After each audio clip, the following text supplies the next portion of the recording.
نرمی اختیارول، شفقت، نرمی، رحم، ترحم، دا صفت په ځان کې دنه راوستل، خپل خوی کې دنه په خپل اخلاقو کې په خپل ځان کې د نرمۍ، د شفقت، د مهربانۍ، د رحم صفت په ځان کې پیدا کول. رسول الله صلی الله علیه وسلم ځل صحابه سره او د رسول الله علیه وسلم لور زینب رضی الله تعالی عنها هغه خپل یو خادم راولېږه په رسول الله صلی الله علیه وسلم پسې او ورته وی لاړ شه زما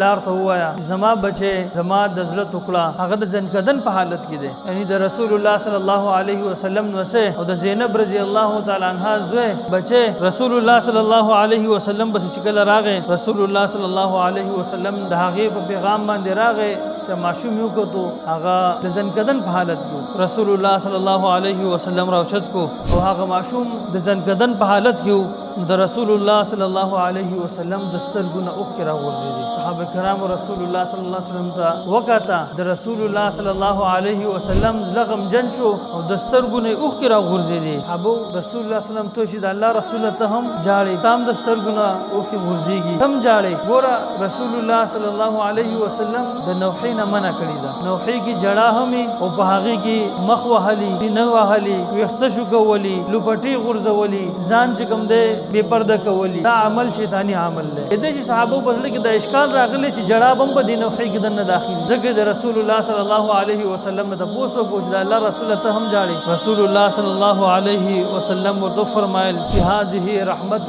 دا خو د رب العالمین هغه رحم دی، دا خو ترحم دی، رحم دی. یزعه الله فی قلوب من یشاء من عباده، الله رب العالمین د کوم بندگانو په ځل کې وغواړي وراچل چا د ځلنه چې الله رب العالمین د ترحم دا صفت، د شفقت، د نرمۍ، د مهربانۍ دا صفت واغستو بل دین بل لوی عذاب هغه باندې نشته دی، دا به غټ عذاب دی بیا. او الله رب العالمین په هغه انسانانو باندې په هغه بندگانو په هغه خلقو باندې رحم کوي چې څوک د رب العالمین په بندگانو باندې د رب العالمین په مخلوق باندې رحم کوي. دا غو پزلونو کې دنه صفت د رحم پروتي استا پزله کې رحم وو دا غي په بدله کې الله پتا رحم کوي، دا سبب د رحم دی. او چې کله دی دا سبب قطع کو ودی شکو د رب العالمین رحم هغه بسانه وشو او چې د الله رحم نو بیا بسې بیا بغضبي د الله غصه وي او چې الله بچا باندې غصه وکړه مخکینی قومونه وګوره واخله چې الله به غصه څنګه غړي ده د الله غضب او د الله غصه څنګه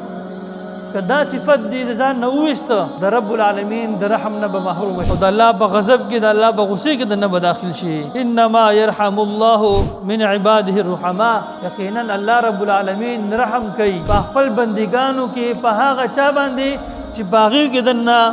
صفت د ترحم پروت، صفت د رحم باغی کې د نه پروت دي.